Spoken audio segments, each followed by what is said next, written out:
We welcome you to the services of Westbrook First Baptist Church, located in Westbrook, Texas. Thank you for joining us this week, and as always, we invite you to find us again next week for the services featuring the Bible teachings of Pastor Kevin Meridth. Today's message was recorded on Sunday morning, January 22nd, 2017, and it is the mission trip report from the Mexico mission team.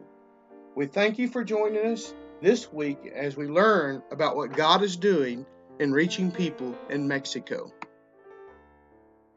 The pastor asked us to go brought it out to the church. I didn't really know what to expect. I've never been on a mission trip in my life. And I think, there's variations to each and every one on the purpose of the mission trip. And so, it talks like a big feed, and it is what it is. It's a big feed. If you notice, there was about 11,000 people we ran out of food. And not everybody got fed. And it was amazing and I've been to Mexico a few times, but I've never ventured too far off the tourist path, if you know what I mean. And so we had the opportunity to go into the cemetery. But the houses you saw, there wasn't any electricity, there wasn't any water. And what's amazing about that is if you come about 4 miles to the north United States, and you see just a significant difference between the United States and Mexico, and you think that 4 miles across the border, I think they had that thing from water. So I was amazed at how they live. And I guess they live quickly like that. That's a lifestyle. We got to meet with them and go out. But well, it was kind of eye-opening to see the way they live and the lack of what they have. And whenever we passed that, our purpose there was to feed, pass that school supplies, and to give them the opportunity to learn about God. So the Mexico, 107.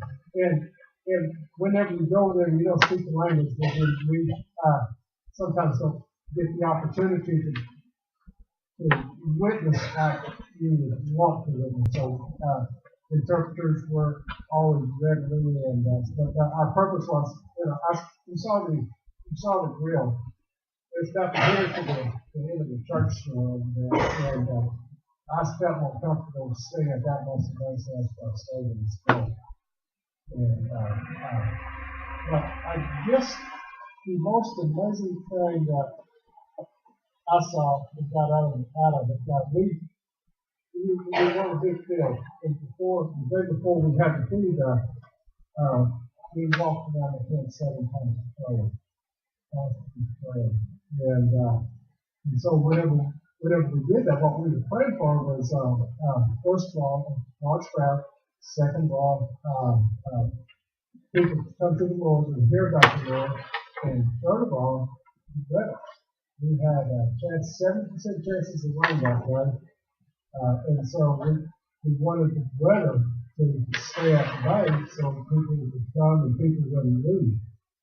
And so the day up came along, and everything was going well. Cooking and I don't want to tell that and some of the days and stuff like that. But the most amazing thing that I witnessed, we talked about the Holy Spirit or the Lord moving, a big old pots of beans. We rolled them up onto the trailer because we were getting ready to feed them with the masses. And we were moving those beans, and the weather was coming in. The wind started kicking out that big tent where the dam was playing. It was ripping. We thought it was going to come down.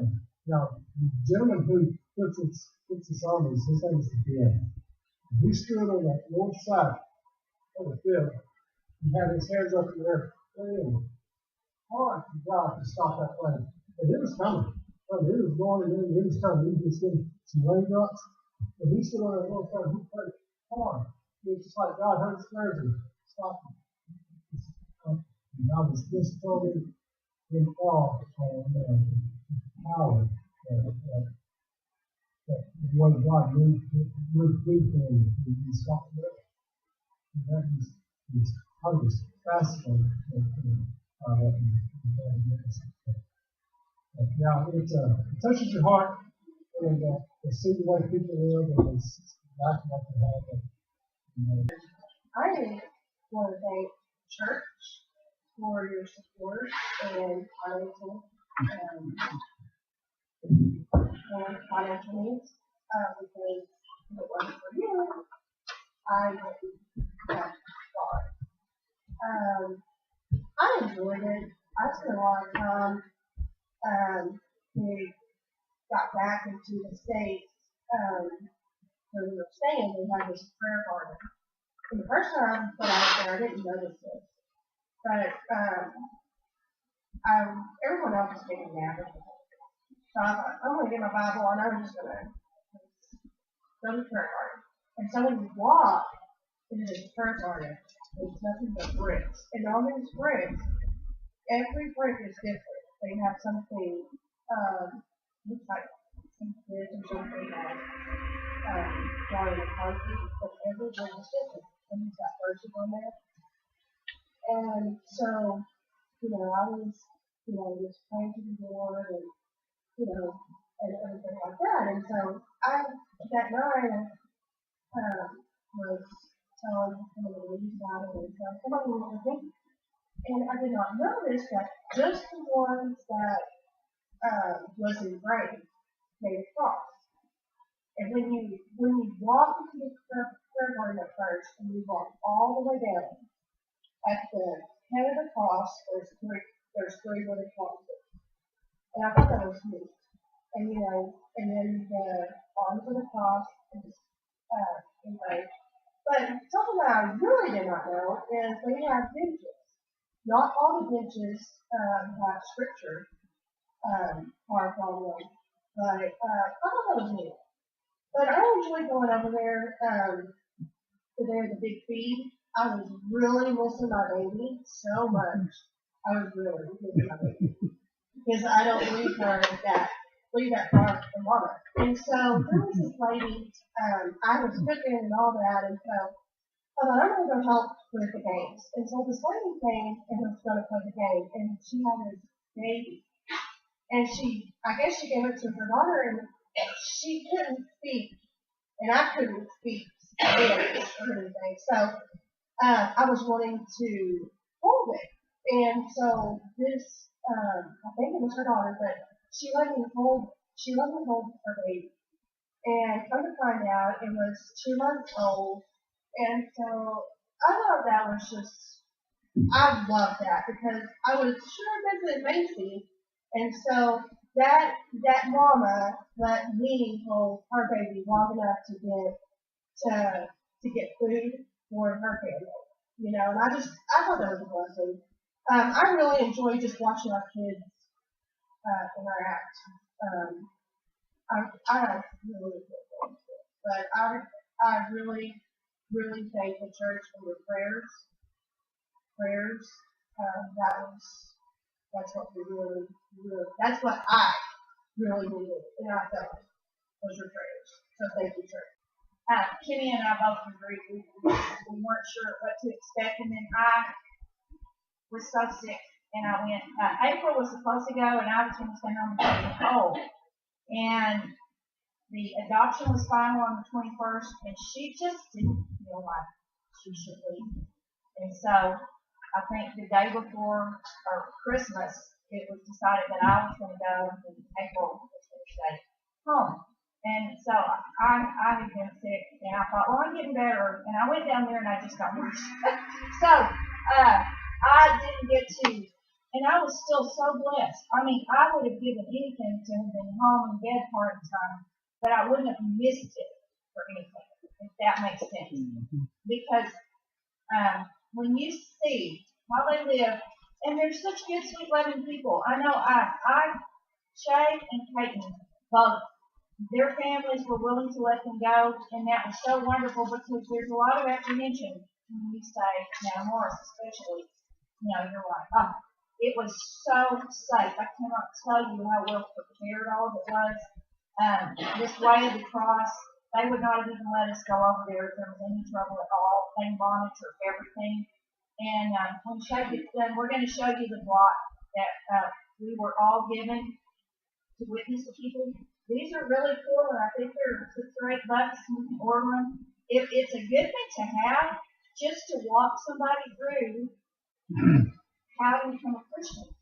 And I'm going to try to get some. They have little genuine ones, and they have some that are actually with paper that I'm going to try to get to kids, because I took it to teen kids, and they loved it. They were really good. So we all had these, and once every hour, I'm not sure if Timmy said this or not, they would blow the shofar, and everybody would stop what you were doing, and everybody would witness to whoever was close to you. Now, if you didn't have an interpreter, which I had an interpreter once, but I would just get where somebody was speaking, and I would do my little block so that people could see that, because the blocks were little, and there was thousands of people there. But the block starts out that sin has separated God from man. Adam and Eve walked with God in the garden, and once they sinned, they were separated. So that's the first picture. And then you talk to them about the cross of Jesus, that Jesus died on the cross to pay for our sins so that we can be restored to God, because that's God's greatest desire, is for us to come back to Him and have fellowship with Him. So then we show the tomb. Here's the soldiers on each side, and the tomb, the sealed tomb, and talk to them about how careful they were to be sure nobody could come and steal his body, because they were afraid the disciples would steal the body. And that Jesus overcame the grave and rose, and this is Jesus coming out of the grave. And He rose from the grave, and through Him, we're going to do that, folks. I mean, isn't that awesome?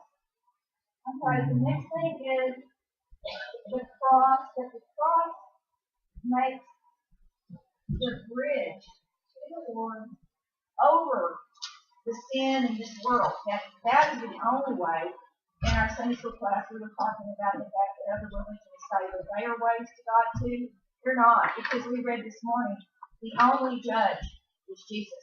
And everybody's going to stand before Jesus. Unless you have forgiveness, you're going to be judged by the Lord Jesus. So when you walk across that cross, you attain glory and you attain heaven through that death on the cross. And then this is kind of the last one, there's no more. But when we accept Jesus, it's a partnership. We bring our faith, and Jesus supplies everything else. And instead of the hellfire, we are given glory in heaven.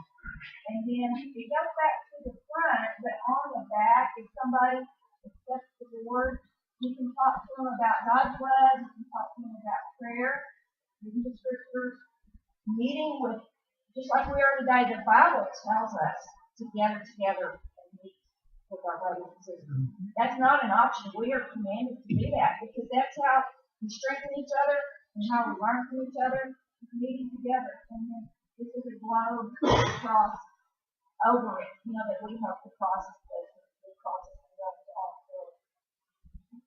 They wouldn't talk much. Give you think for a kid's stocking. I won't go over one thing that really struck me. Well, there are many things that struck me. This organization, if any of you are interested in mission trips, they go down into Nicaragua. They have a base in the interior of Mexico. They have a base in Harlingen, and they have a base in Nicaragua.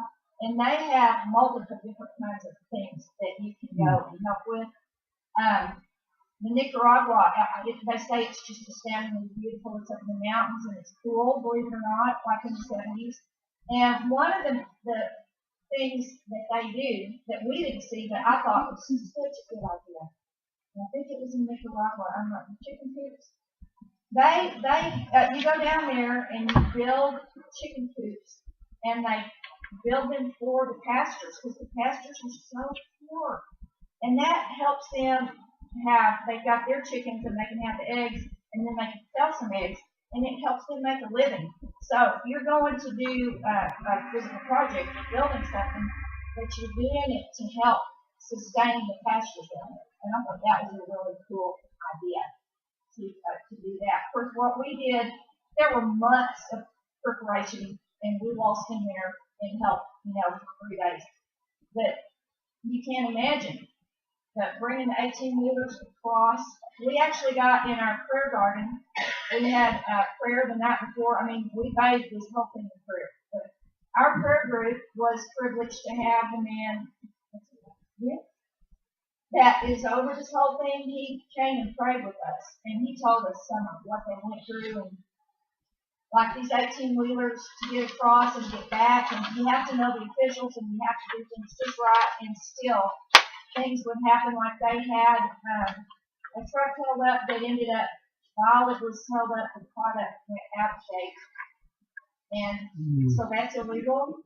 And there he was, and he couldn't get it back across because the United States wouldn't let it go back into the United States because the product was out of date. And I mean, just barely. And and I know that food was all perfectly good, but it had to be destroyed. And so that the USDA was there, and they were like, okay, we know you, and we know that this is very unusual. And he was talking about what they had to do to be allowed to destroy that food.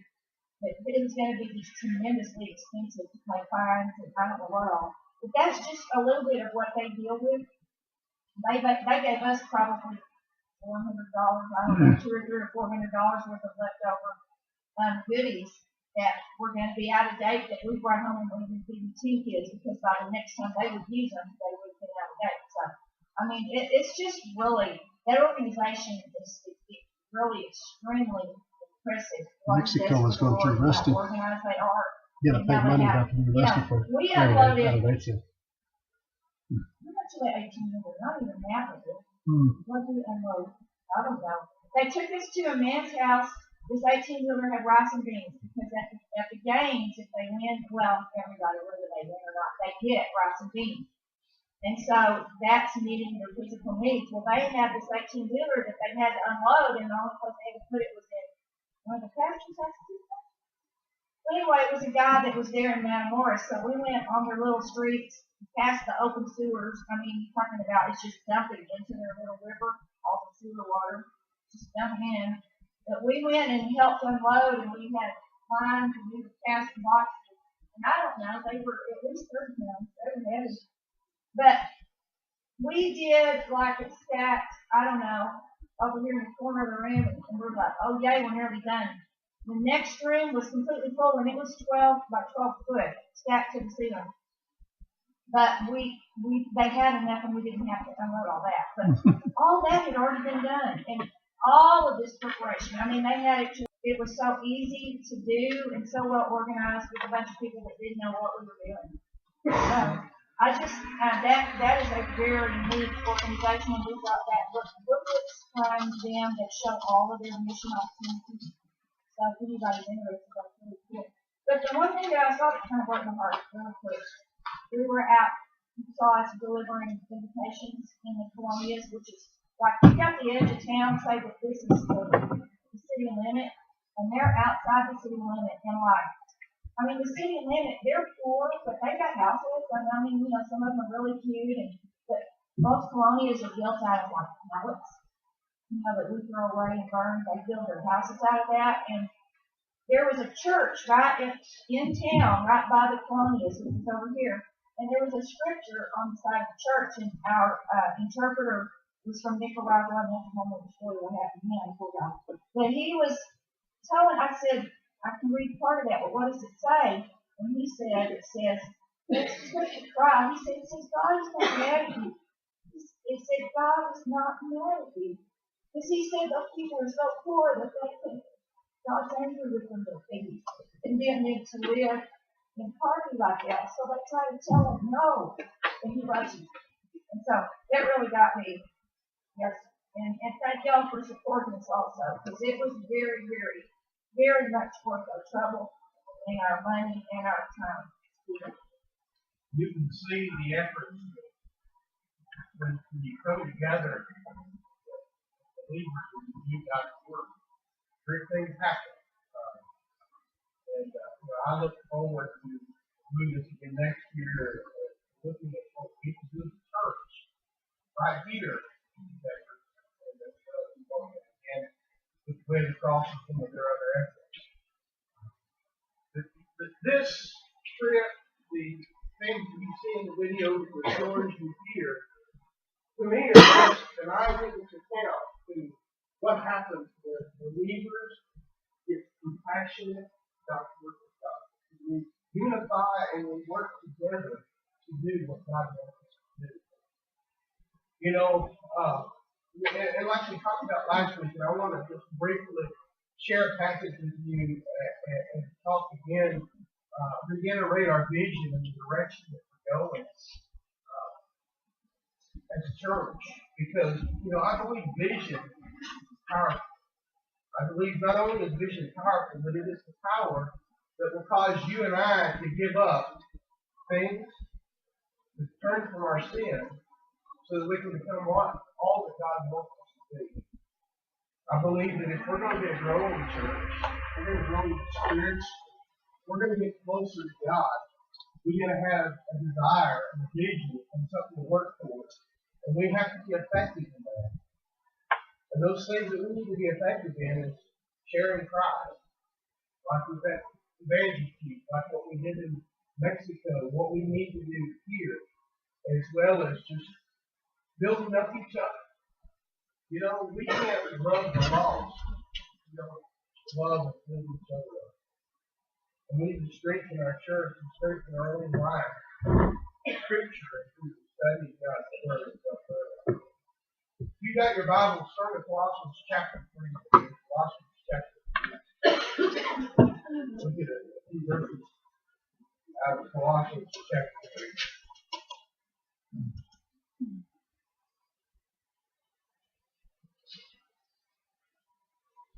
In this passage, Paul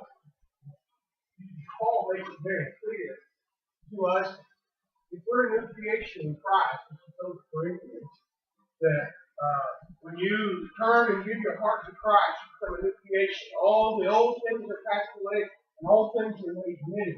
Paul kind of expounds on that when he writes to the church of Colossae. He's telling them, if you're a new creation, there are some things in your life that need to be different than what they used to be. And it's not necessarily a difference of, I'm better than the world, I'm better than that person, or I'm better than that sinner because my sin's not as bad as that. What he's saying is there ought to be an evidence, a difference from the old you and the new you in Christ. And he kind of gives more detail to that when he talks to the church at Colossae when he says, you are to put on your new self. So notice with me, starting there in verse 1, it says, if then you have been raised with Christ, seek the things that are above, where Christ is, seated at the right hand of God.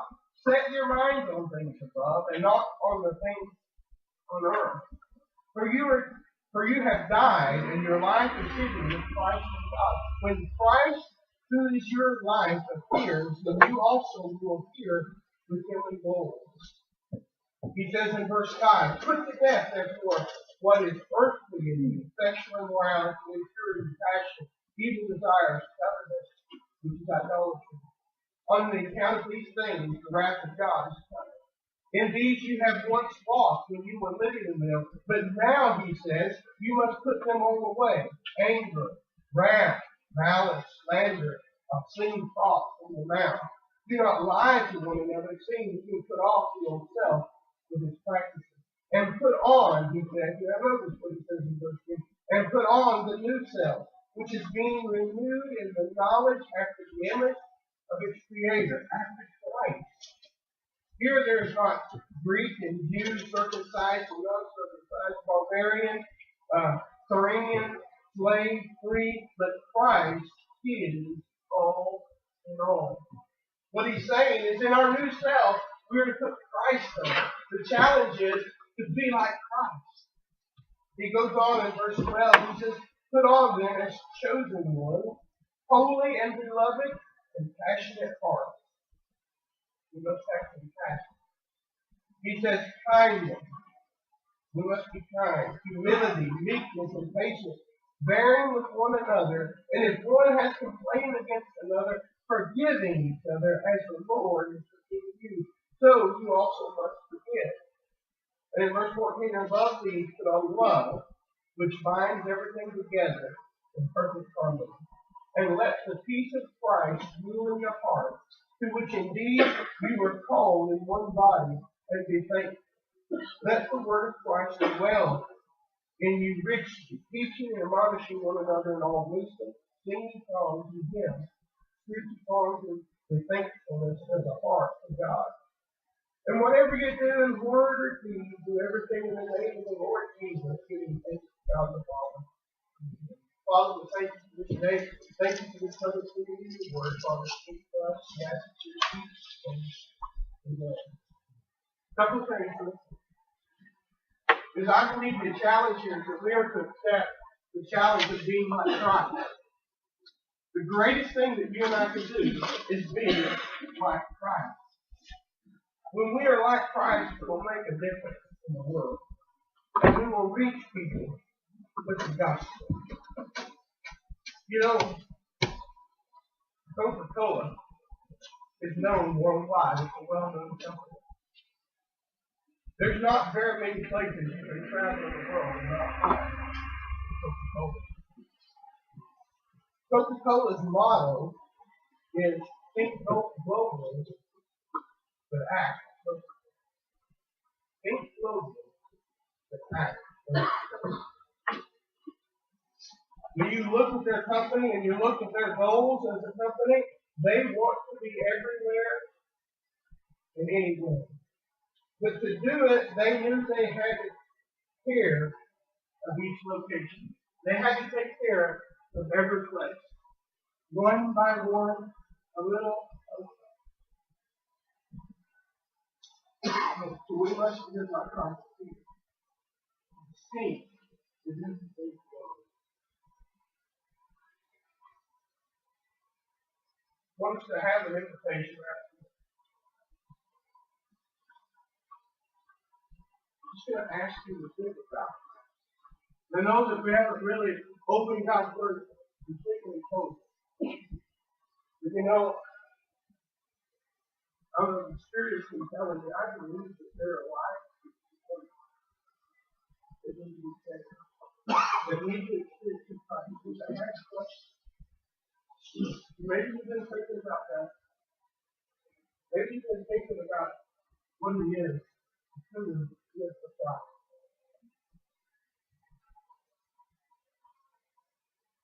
You know, I think that there is so much we can do. I want to challenge some of the leaders in the church to get this happen.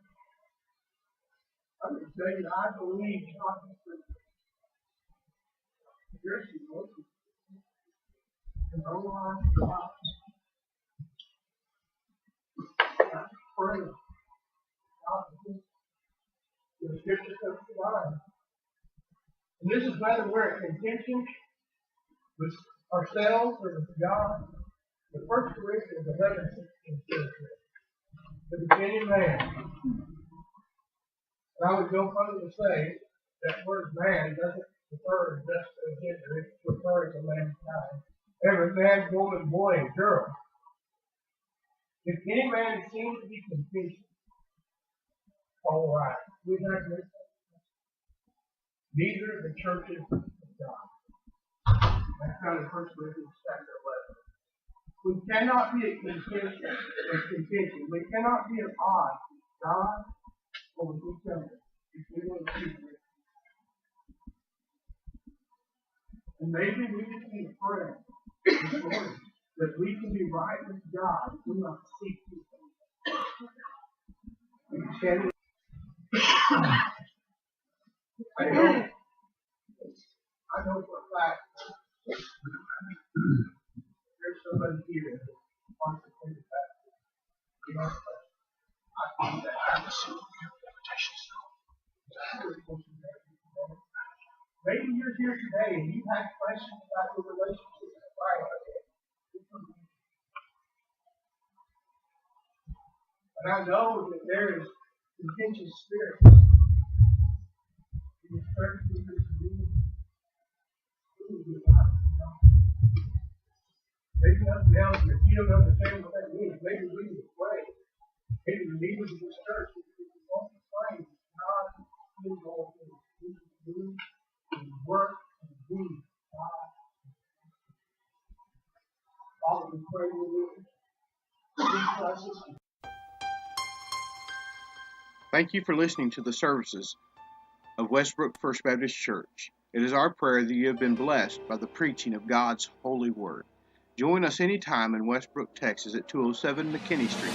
Look for more from God's Word next week with Pastor Kevin Meridth.